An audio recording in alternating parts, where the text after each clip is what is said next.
Hi, my name is Chantal, and so disclaimer, I am not a scientist. I'm a musician, and you're probably wondering how I got here, and believe it or not, I got here because of music. By train? Pardon me? You got here by train? On a train, a bus, and an airplane. Actually, it was music that brought me here.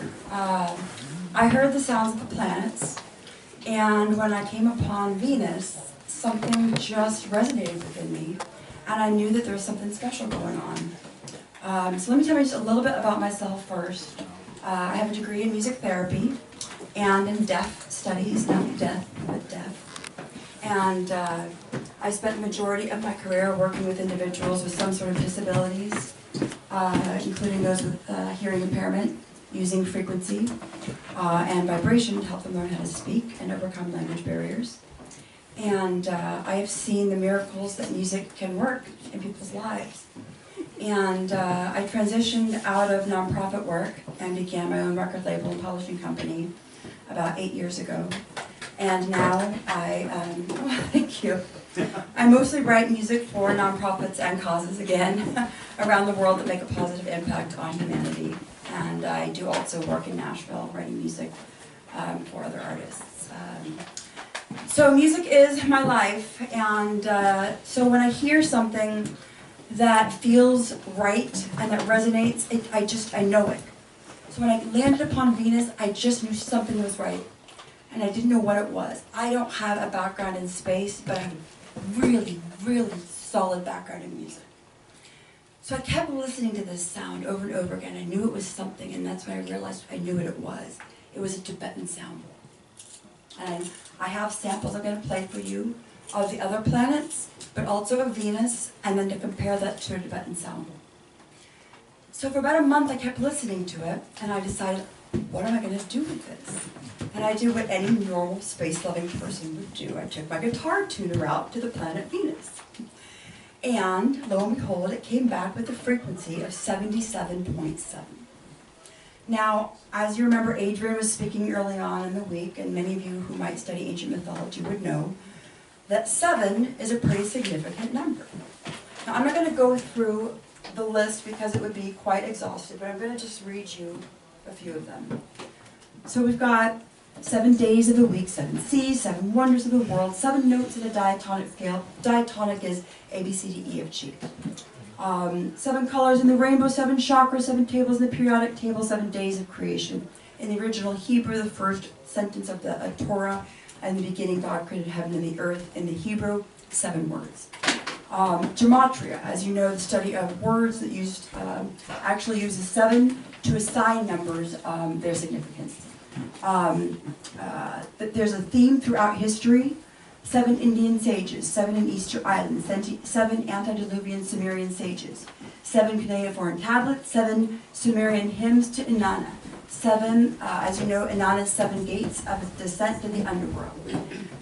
Many of you might know the work by Dr. Luc Montagnier. He did some work on DNA. I love this. He input frequency into water and was able to actually spontaneously create DNA with, guess what, frequency? 7. Venus cycle of the morning and the evening star. Venus disappears from view as it moves into a conjunction with the sun for 60 days, and then it rises into the west for 7 lunar cycles. The other night when we played our game, we had to figure out the distance from the sun for each of the planets. I did pretty good because I just finished learning that Venus is ironically 0.7 astronomical units from the sun. As you know, most of the planets tilt in their 20s, but Venus, the rebel that she is, tilts at 177. I mean, there's just way too many coincidences, or not coincidences, for 77.7 to be a coincidence. So at that point, I was hooked. Oh, by the way, does anybody know what date our conference started on? Now you're paying attention? So we've heard a lot about the Schumann resonance, and I know sometimes we hear that and we think of all the spiritual woo-woo, grounding, toning stuff, which is very important. But I think what we need to learn as an electric universe is the fact that it is an electric phenomenon. So I'm just going to read a really, really brief, I don't know what brain is, I guess I have to, definition of it from an electric point of view. If you're interested, there's a phenomenal article that I found, one of the best I found, that really goes into great depth about the Schumann resonance, what it is from an electric universe point of view. But this is just a very brief one. So, when we consider that the ionosphere surrounding our planet is electrically positively charged, while the Earth's surface carries a negative charge, we must conclude that this amounts to a prevailing electrical tension within the Earth's ionosphere cavity. This tension is discharged when thunderstorms develop in this cavity. Electromagnetic impulses are generated by electrical discharges such as lightning, and lightning discharges have these frequencies. Inside of the ionosphere layer, this is used as wireless information to transfer and bounce off radio waves emitted by the transmitters on the Earth's surface. In this way, the information can be transferred over large distances.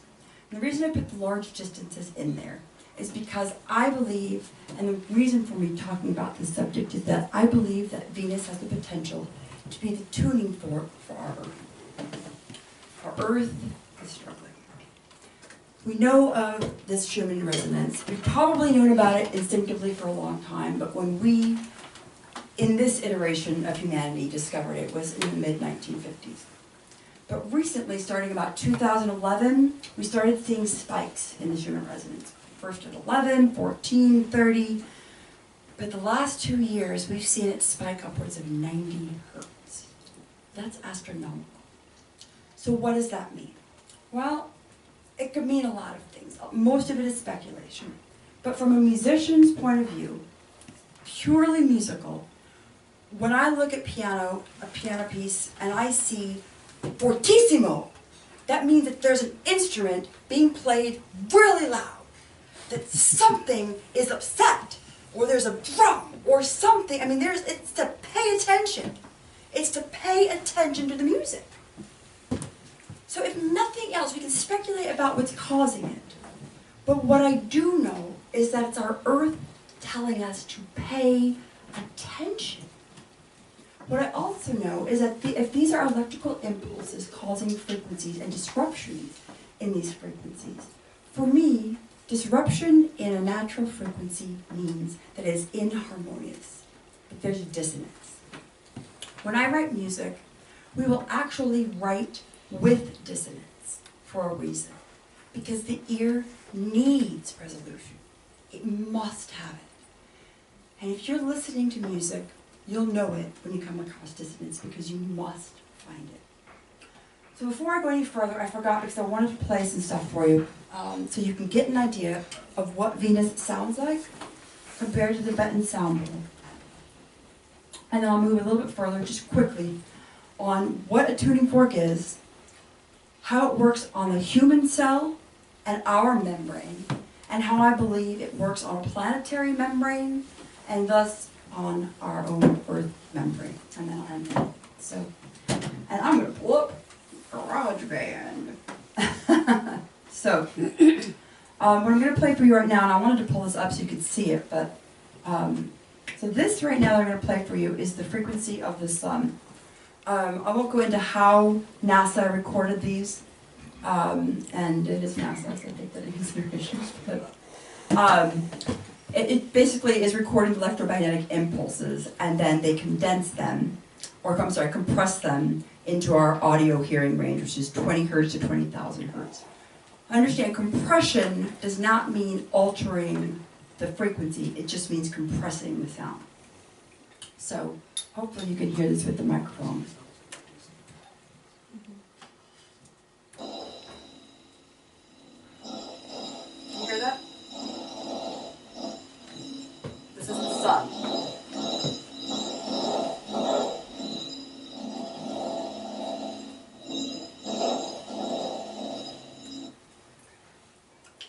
So I'm going to play you Mars.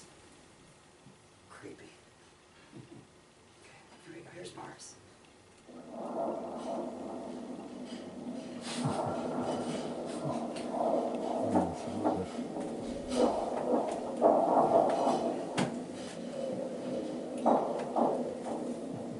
what's going on up there, right? Seriously. Serial killer, isn't it? Right? I'm serious, something's going on. Okay, this one is so like psycho killer movie. I love Saturn. It's a little eerie, but it's awesome. Okay, so here's Saturn.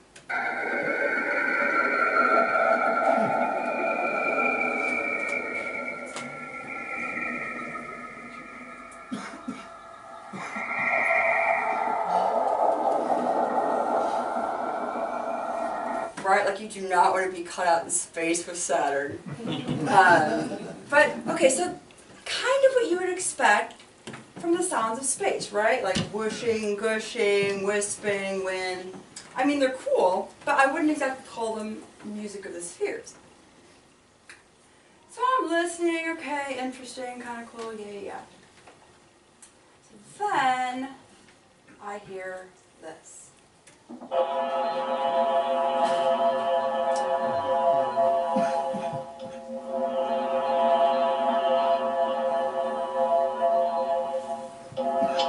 going on, right? So now I'm going to play you. Now, granted, keep in mind that I'm recording a recording on my computer of a computer's recording of it, you know.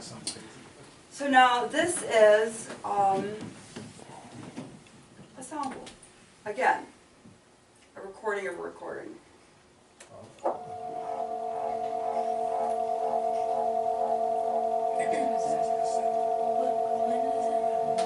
now I'm going to add Venus.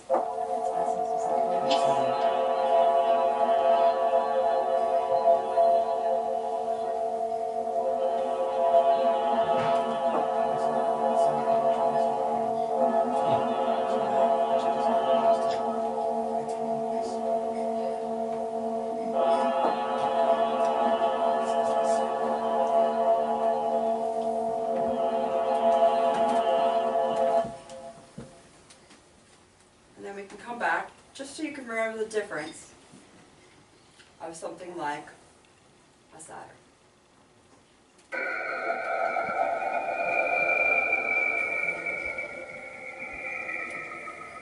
So can you hear the difference that there's an actual tonality going on with that planet as compared to a wind and a wisping?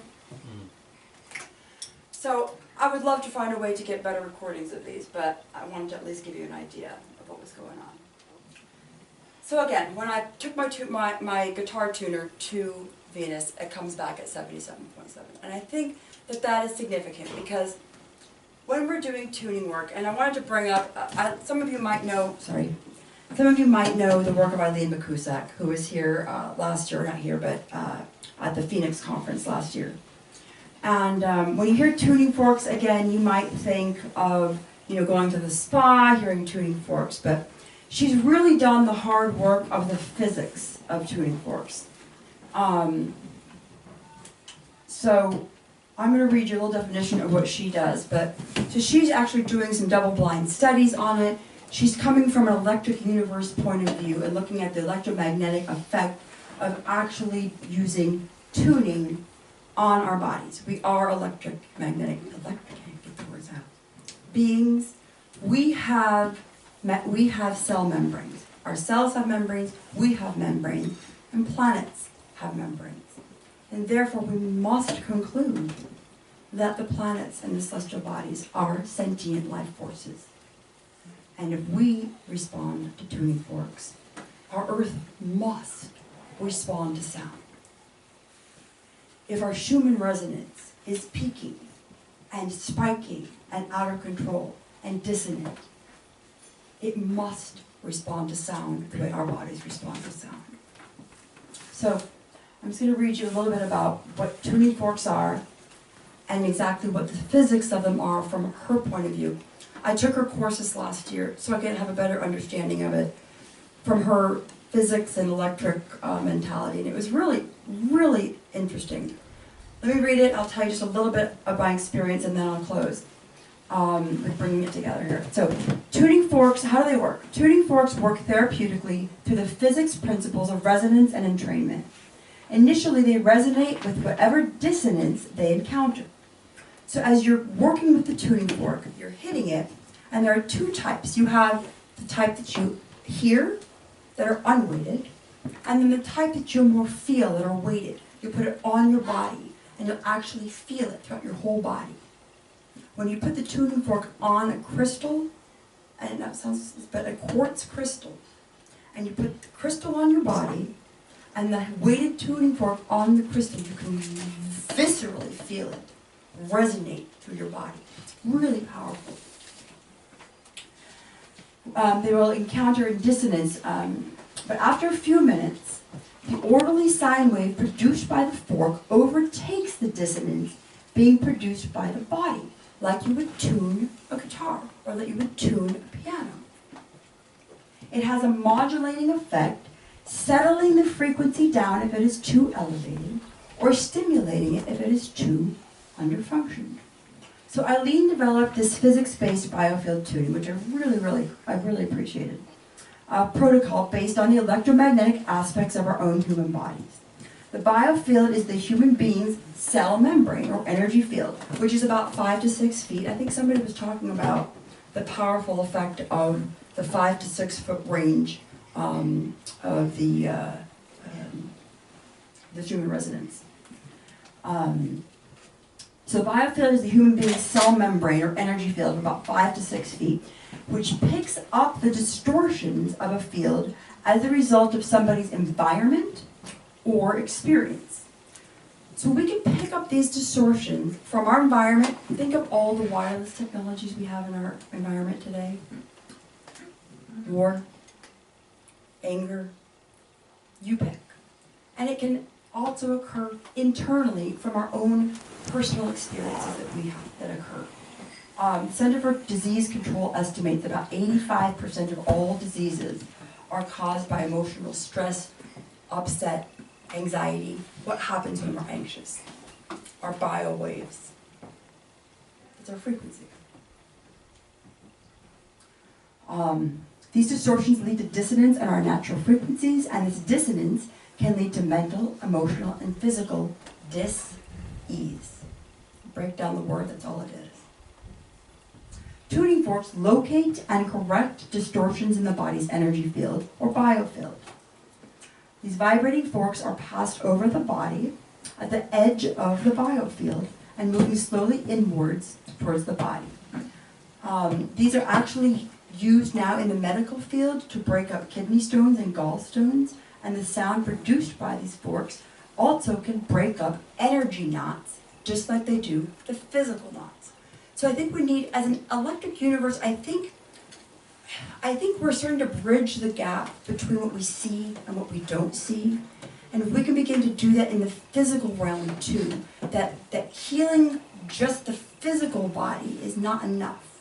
We have to begin to think about using frequency to heal the non-visible body. And so bringing that back to our Earth, I really truly believe that Venus and perhaps the rest of the universe has the potential for offering us frequencies. Now, how? Quickly, and actually I saw it, and then Wall talked about it in a talk, and I literally jumped out of my couch with excitement. So, and I believe it's the South Pole, right, of Venus, that has the double vortices. I think that does have representations of both poles. It is at both poles. So, and if I had my slideshow, I would show you, but, so it literally has, if you could see the poles of Venus, it's fascinating. It has a double vortices, these storms going on right now, and it looks like an infinity sign. But if you're from an electric universe point of view, you know exactly what that is. I mean, bam, that's Birkeland currents, man. I mean, I saw that and I went, yeah, baby, you go, Venus. And I knew right then and there that the Birkeland current was connected. What I found out soon thereafter when I was listening to Wall is that, as we heard this week, that there's a Birkeland current connected to our Earth, uninterrupted. So when I say that it can be a tuning fork for our Earth, we already have the resonant guitar string, if you will, connecting us. There is a Birkeland current right now connecting us at the poles. So can we tune our planet with another planet? How else are we gonna do it? We're breaking right now, not just as an Earth, but as a people. You know, I was talking to Roger on the way over here, and he was explaining to me some of the stuff that he's working on, and he gave me a really scary statistic that we used to be 1 in 20 of us would get cancer. Now it's 1 in 3. Nothing's working. Frequency. We are a dissonant people. We are a dissonant Earth. We hear the quote over and over again. If you want to understand the universe, think in terms of frequency.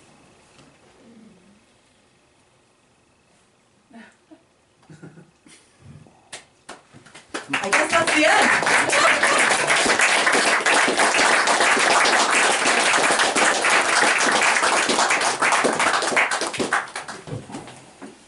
Thank you very much, Chantal. Don't run away. Oh.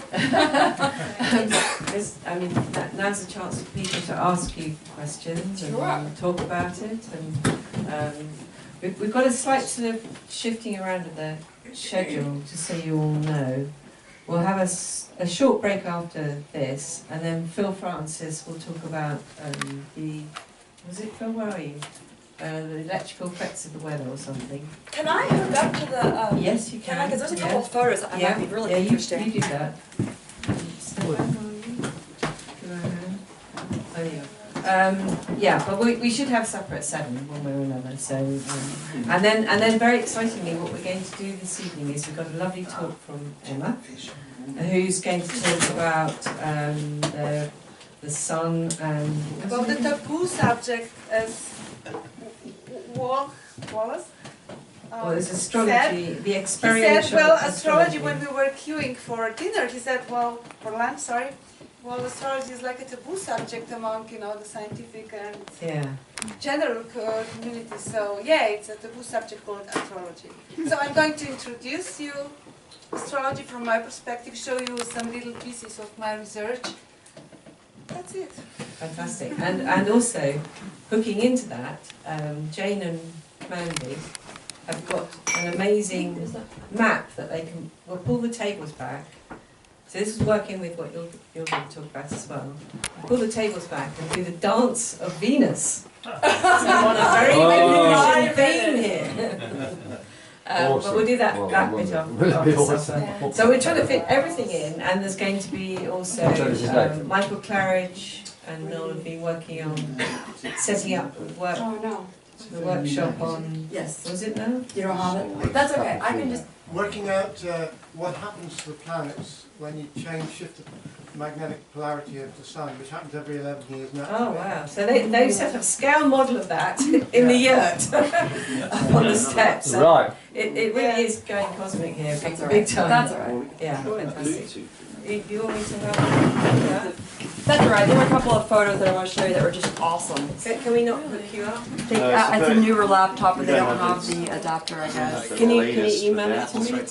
Yeah, I can email it to you. Email it to me and then I'll download it. Well, I don't know. Start off with email it to me and start off with a discussion. All right, sure. We can do it 2 days at once. Yeah. Actually, Lucy, did you see this? Questions. Do you know how to use mine? Yeah. Just these photos on here. Well, all of them. Yeah. Just I don't. I don't know you email it. don't worry about it. It's okay. Maybe later. Yeah. I can just keep it there and if I need to show them. Here, just I'll leave it. Okay. Beyond Thunderbolt. Sure. Beyond Thunderbolt. I've never seen it before. So quartz is piezoelectric. It has qualities, and so for whatever reason, that seems to amplify the frequency when you put it up against your body. You're not actually producing one microcurrent. I would assume. Yeah. But it inherently has that quality, the piezoelectric quality innately in, especially the white quartz. So how do you select a really good stone then out of all the chunks of, stuff? I go straight to the mountain. And what are you looking for in quartz? Do you select the real clarity or intuitively. I mean, there's a place, if you guys are ever in California, there's a place called the Integratron, which is the most perfectly acoustic sound building, supposedly in the world. And it's actually, it was inspired by Tesla's work, and it's incredible. But it's actually built right next to a place called Giant Rock, which is one of the biggest freestanding rocks. I actually think it is in the world. And it's actually built on this huge white quartz mountain. It's all white quartz, and it's just everywhere. And so I just pick a bunch of them up and I bring them home and see what I can feel through my body. Usually one that I think has a pointed, so you can be pinpointed, almost if you're doing acupuncture, you know, something that has a point to it. You can put it on your body. That's what I use. And are we going to the Octagon room as well? Did you bring it? We were going to do the Octagon room today, but it's a little too hot, so that's okay. Maybe later. I have a question. Single frequency or chord in terms of what's the most effective for the healing work? I don't know. What do you think? I think the chord, but it's a lot more complex to decide which notes to use to create that chord, because you could get so much more from the chord than just the 3 or 5 notes you choose. But it becomes so complex to work it out. I mean, I think I'm really I mean, the reason I say I don't know is because I don't. I'm really exploring this lately because the human body doesn't resonate at a specific frequency. I mean, each of our organs has a different frequency. You know, so we often choose these kind of go-to frequencies for a human body, but no one person is the same. When we do it, we choose specific ones because it's a single tone you can use. But like my favorite chord is a D major 7. Something about that just hits me. But when I was working with the disabled, I used to say people had a song with their soul. And I always said it's a song that can get people moving, whether it's out of sadness or into movement, and sometimes it took me a while to find what it was. You know, I had this girl that I worked with, and she was severely Down syndrome and stubborn as one could be and morbidly obese. And she was very capable of using the toilet by herself, but she was so stubborn she wouldn't do it. And so I had to call in 2 grown men to come help me, you know, transfer her. And it was taking manpower away from our program. So I said, enough is enough. I'm going to find the song of her soul, because everybody has a song that'll get them up and moving. And so every day I would go with her and I would start singing while she's on the job, and I'm just singing and nothing's working, and I'm clapping and I'm finding rhythms and we're using vibrations and frequencies, and I'm going to find it, turn it. And it took a while. But all of a sudden, and I was trying to find music that I knew was from that era when we're not tainted, usually in like our early, before we become a teenager, you know, that innocent stage. And all of a sudden I start singing, old time rockin' and roll.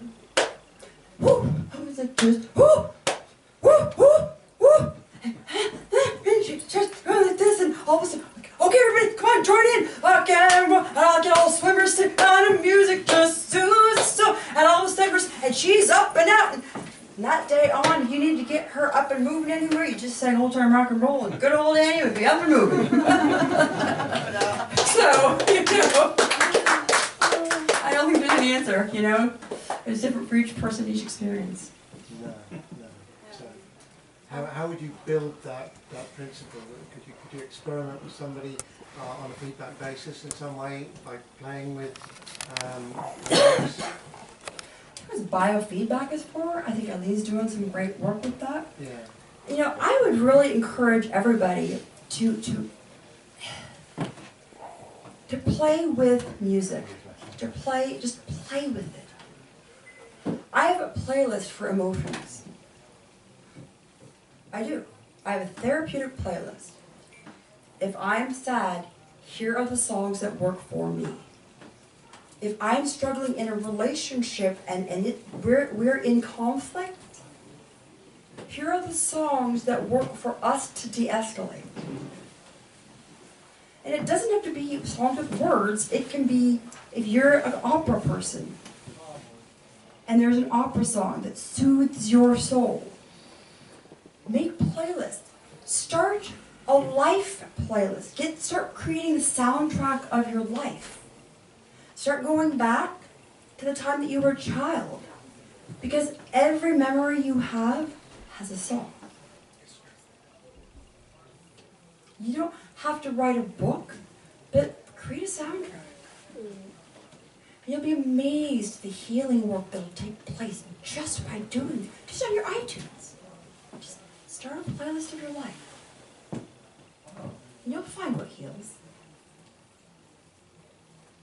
I have a question. Can you use selenite as a transfer? I use that for clearing. For clearing, Mhm. yeah, that's what I'm Mhm. aware of. That's used Yeah. for clearing. So selenite is another crystal, but if you think that I encourage, regardless of what you guys are scientists, so get the woo-woo, if you're thinking it's woo-woo, think of it as science, and study it on yourself, because some of it, even though I have a lot of hippie in me, I do my research on some of this stuff before I decide on it, and selenite, for whatever reason, seems to clear some stuff. So I keep it with my tuning forks, so that if there's any energy that it picks up while I'm using them, it kind of, it's like cleaning the dishes. You know what I mean? You don't eat off your dishes and just leave them there. So if there's a part of your house that you think is just dark and dreary, play some music in it. It's a frequency. It's simple. We don't have to overthink this.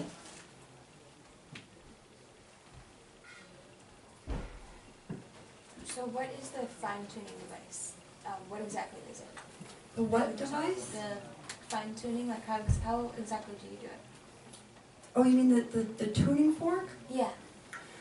So, Eileen Makusak was here last year, and she's phenomenal. And she's actually doing a lot of the scientific work on it. So how it works is, we have a biofield, like I talked about, the cell membrane. And so, it starts when you were born, about 5 to 6 feet out, and then it gets, as you get, and right here is the most recent. So if you're 40 years old, you're 50 years old, that's about 6 feet. About 3 feet in is going to be about 25 years old, and then about 4 inches is what's happened most recently.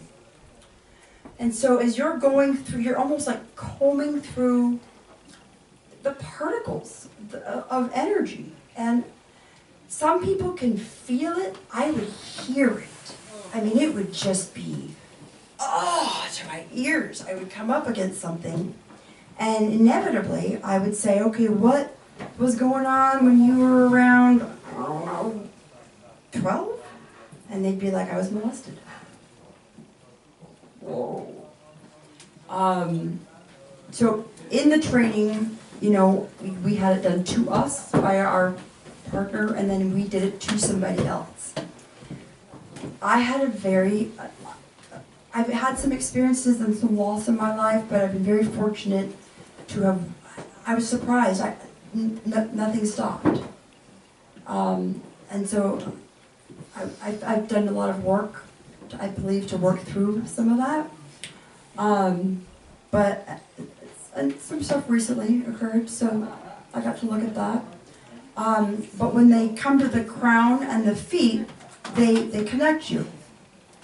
And she got to the top, and I started licking the air. I said, I don't know what's happening, but I'm tasting the sound. And I've never experienced anything like that, but I was tasting the sound. So I'm telling you, it's not just, sound is visceral. It's in the air we're breathing right now. So you're saying sound is present to all senses? Absolutely. The other thing that occurred is, tuning forks are contraindicated for those who are morbidly obese, because The experience has been that those who are either in deep stages of disease, very deep, or morbidly obese will off-gas toxins. And so without medical supervision, they just are not sure what's going on. So I was experiencing being tuned, and I started hearing these little comments saying, "Do you smell that? Does anyone smell that? What is?" And I'm thinking, "Oh my gosh, I'm off-gassing toxins. What's happening?"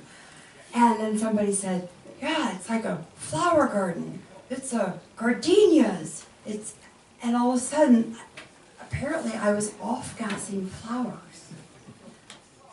I don't know what that means, but I had just finished reading about the hymn, Inanna's hymn, talking about the garden of flowers, and I don't know. But I had said to everybody there, I heard it, I tasted it, and they smelled it. I don't know what to tell you. So if that's happening on my physical body, is it possible, I'm just asking you, is it possible that we could connect to the greater membrane of our universe and download some music and maybe heal our planet and each other?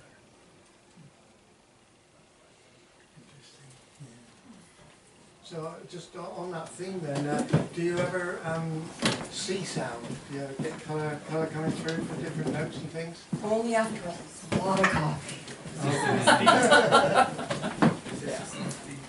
I do have another question.